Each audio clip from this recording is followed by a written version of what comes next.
Hidden truths about Draco Galaxy you must know. This galaxy will blow your mind. Let's reveal the 10 facts and smash that subscribe button.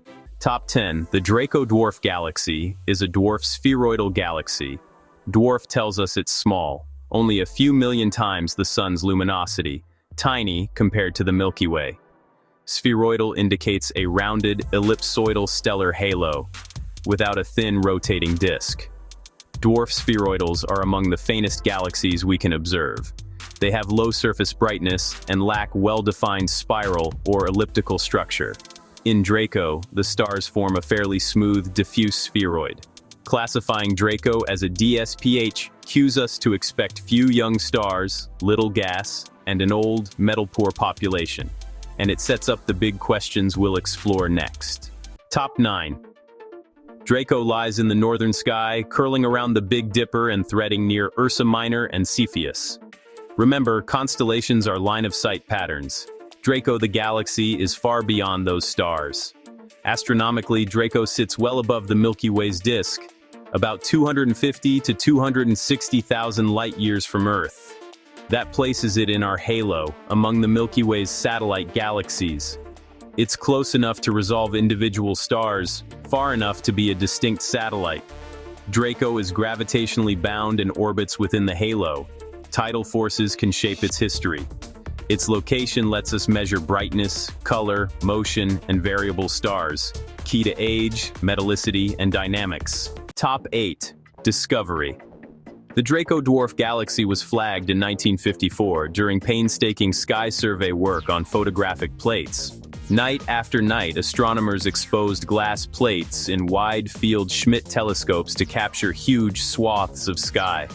Those plates held silver halide emulsions, chemistry that recorded faint starlight as tiny grains.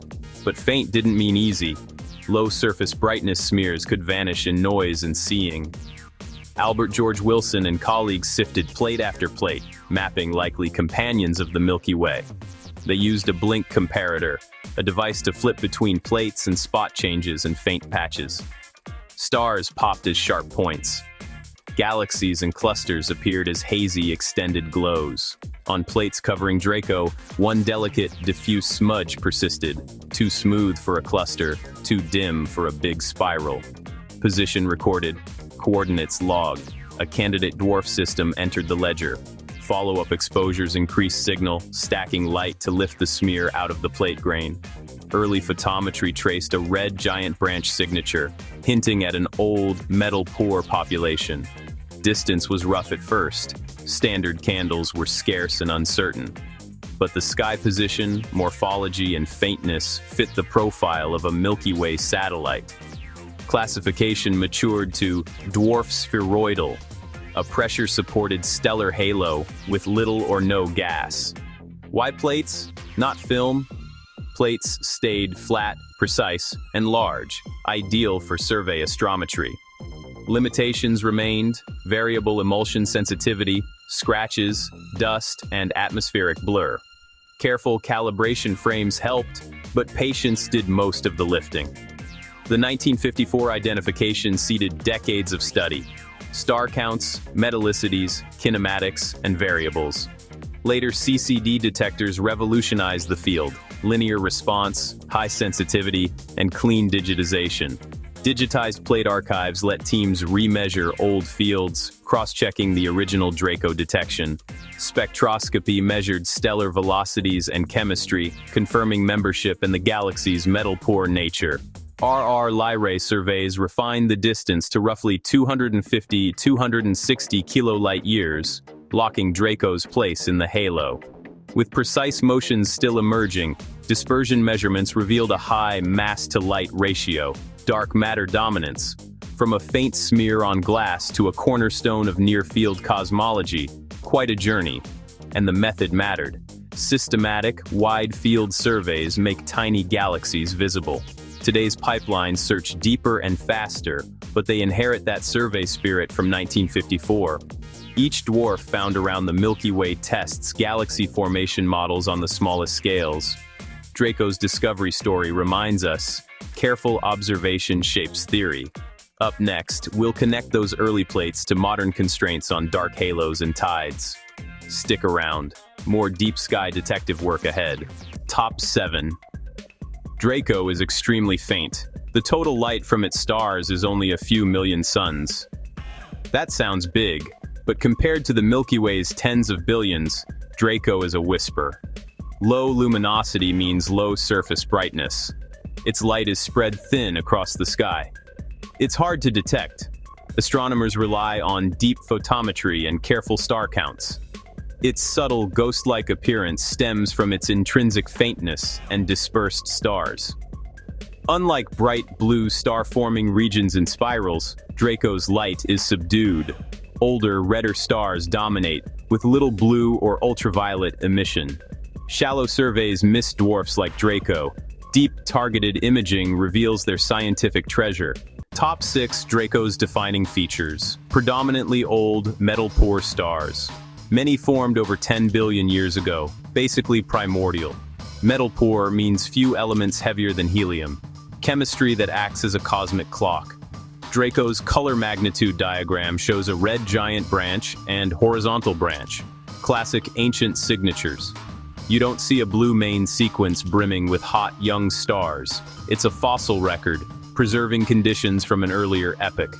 Its stars retain chemical and kinematic fingerprints of their birth environment.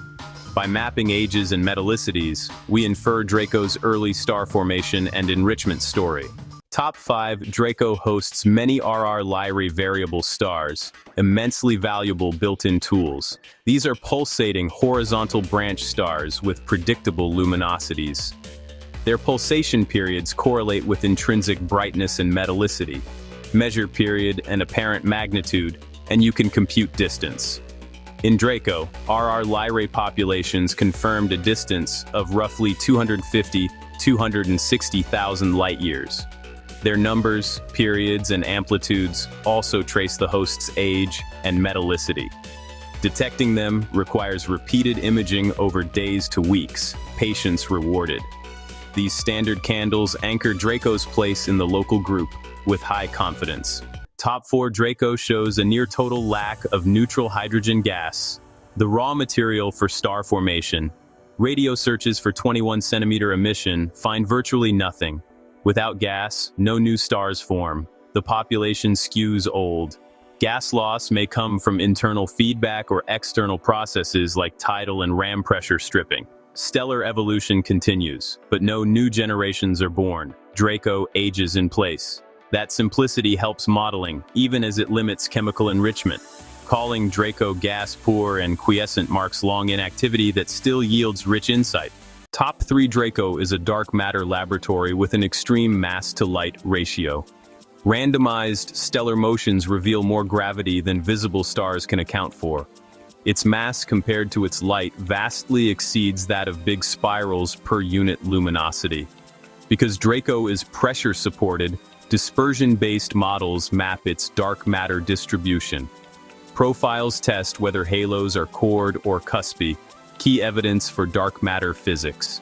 Dwarfs like Draco benchmark galaxy formation models and the small-scale behavior of dark matter. In short, very little light, a lot of mass, the signature of a dark matter-dominated system. Top 2. Draco's orbit through the Milky Way's halo isn't trivial. Close passes can reshape it. Tidal forces can strip stars and dark matter, altering morphology and mass. Astronomers look for faint tidal debris to reconstruct past interactions.